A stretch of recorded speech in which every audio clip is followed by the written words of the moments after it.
Dialogue দে তো। মাহিন দু একটা ডায়লগ দে বাবা, মাহিনকে রিকোয়েস্ট কর। এলা তুই যে বিয়ে করতে টিয়া নিলু 200 না 300 টাকা দিলু না দিলাম আমার তো ছাওয়া বন্ধ হয়ে গেছে এটা কথা আরে হ্যাঁ? তোর ইয়ার বিয়ের সময় কয় টাকা হালত নেছে? ওই বিয়ের যেদিন মেয়ে পুলি যাবে দিন টাকা নিছে মুখে 200 নালে 300 এমন হইবে স্মরণ নাই তবে টাকা নিয়ে গেছে আমার কাছ থেকে নালে বলে বিয়ে বলে না কে রে টাকা দেওয়া রে এটা দেওয়া লাগবে না? বাচ্চা কাচ্চা হয়ে গেছে বড়া কোনদিন মান বেডির বিয়ে দিস তো টাকাটা এম তো হিসাব করলে তা বহুত ইয়ার টাকা বিয়ে কি তুই গিফট দিছলু?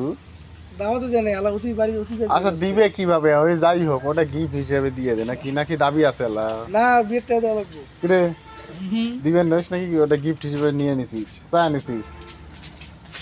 বন্ধু হিসেবে তোরা তো বন্ধু হিসেবে, হ্যাঁ বন্ধু হিসেবে একবারে সেই গলা গলি এখানে ছিলি, হ্যাঁ চল চলাই নালুসা কই? নালুসা কোন দিন আসবে? লালু একবার সকালবেলা ফোন দিছি ওই